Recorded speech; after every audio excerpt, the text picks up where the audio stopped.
Hi, this is Scott from Specter Gear, and for today's video, this is going to be a follow-up to yesterday's video, or the one released immediately prior to this one, wherein I compared three different types of speed loaders. I compared the HKS, the 5-star, and the Safariland Comp 1s.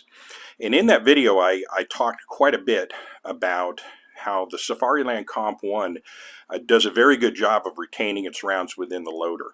Now, I don't think I stressed enough just how legendary these things are in regards to that very issue. Last thing you want to do is reach into a pouch, extract a speed loader, and have the rounds fall out of the speed loader on the way to the gun. That's a very critical thing, that these things retain the rounds until you are actually loading them into your handgun. These things are, like I said, legendary in that respect.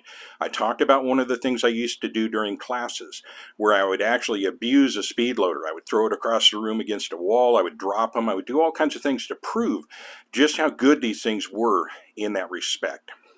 Now, in the comments section, I had somebody make a claim that that his Safariland speed loaders are quite the opposite, and that they release rounds into his pocket when they're pocket carried.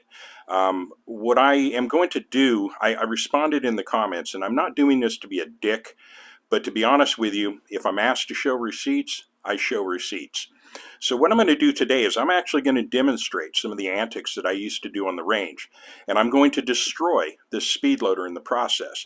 But in that process, I'm going to show you just how effectively these things actually work.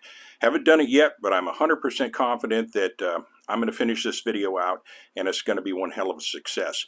So with that, I'll go ahead and break at this point, and I'm going to go out in front of my house, and I'm going to find some concrete, and I'm going to find a wall, and I'm going to beat the shit out of this speed loader and see what happens. So without further ado, here we go. Hi, this is Scott with Specter Gear, and today I'm going to be doing some drop test testing with a Safariland Comp 1 speed loader, just to kind of prove a point. And what I'm going to do is a couple of different things that I talked about in the previous video in regards to dropping them and kicking them and whatnot. But let me start off by showing a couple of different drop tests. So I'm going to hold this actually above the camera when I get ready to drop it, but I'm going to drop it from a height of about 6 feet, and we're going to try to go knob down, tips down, side down, and then I'll break, and then we'll go ahead and kick it against the wall a few times and throw it around some more. But let's go ahead and let's try knob down.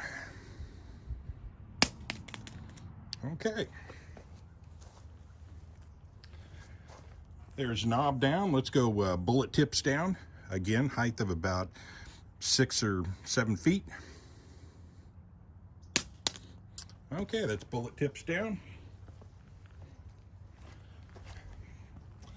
Now let's go ahead and drop it on its side. Well, not so sure if that landed on its side or not. Let's give it a little oomph. I'm going to actually throw it this time instead of dropping it.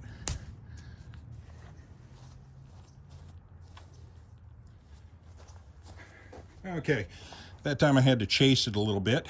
You can see getting some damage to the speed loader, starting to scuff it up pretty good. But let's try another one. Again, I'm going to give it some oomph and really throw it down nice and hard.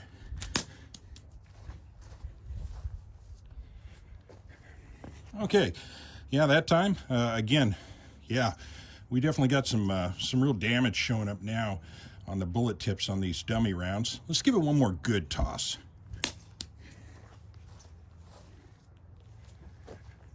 Oh, it's getting banged up nicely. But again, no rounds have been released. So I'm going to take a break at this point, and I'm going to fling it up my driveway against my garage door. So hang on just a second. Okay, same speed loader, same banged up situation. Distance is about, I don't know, 7 yards maybe. So I'm going to give this a nice fling across the ground, let it bounce a few times, and bang off of the garage door to see if it releases any rounds.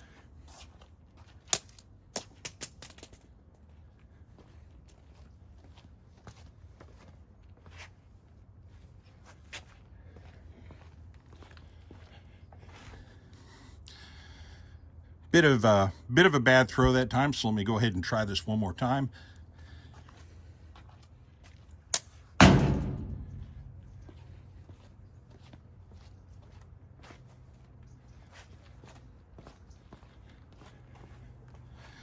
Let's go ahead and do it again.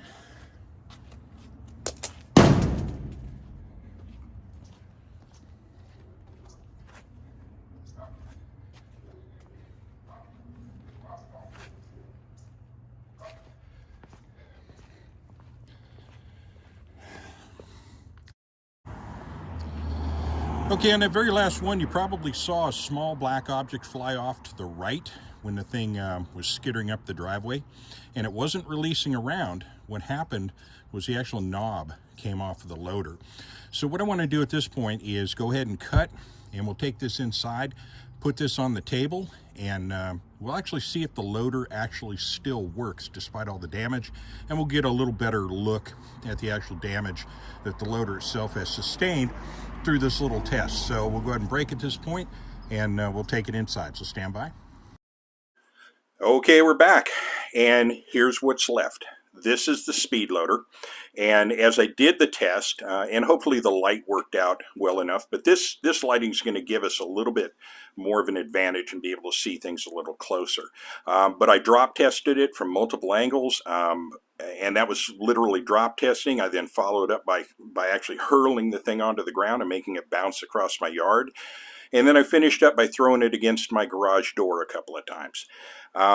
In the very last one that I did, if you look closely, you'll see a small black piece come off the side of the loader to the right, and that is the little button at the top of the Speedloader. Actually broke off, and it's just held on. If you look closely here, there's little holes. It looks like it's sheared off at one point, and they're retained by this cross pin right here. Now, I wasn't able to put it back together, but as you noted, hopefully, not once in any of those situations did this Speedloader release around out of the loader. And we're talking falling from a height of 7 feet, being dropped, then being thrown from a distance of 7 feet directly into the ground from every angle, from the base, from the bullet tips, and from the sides. Then it got skittered up the driveway across the concrete, end over end, at a distance of about 7 yards. The first throw wasn't that great. I went sidearm on the second throw, and I got a pretty good response out of it. That is far and beyond any kind of activity that you're going to see within your pocket, unless you're the person that's skittering up the driveway. And I'm also going to point out that the only way that this thing will release the rounds is if that star in the center is pressed down. Otherwise, it will not release. Now, about the only thing that could cause that to occur would be transferred inertia from the loader hitting the ground. And that never happened. Also skittering along, all the other things that I did to it, it never moved, it never budged. So now I guess the thing we need to see, and this is going to be a surprise to me to see what occurs, what happens when I try to actually now use this as a loader. Now, so assuming you've had this in a pouch or a pocket or whatever, and you've been subject to the same degree of movement and damage that this loader has been exposed to, so you've been dropped a few times from 6 feet, then thrown a few times from 6 feet, and then thrown up the driveway against a wall. So you finally at that point pull your gun, fire off your 5 rounds, and you're going for a reload. So let's see if this thing will actually do a reload. So I have an unloaded Smith & Wesson Model 637. Let's go ahead and load her in, and let's see if it releases. And I'll be damned, it worked. So there we go. I hope that that puts the argument to rest, despite any appeals to authority from people in the industry and whatnot. Like I said, I've been using these things for more than, well, almost 40 years.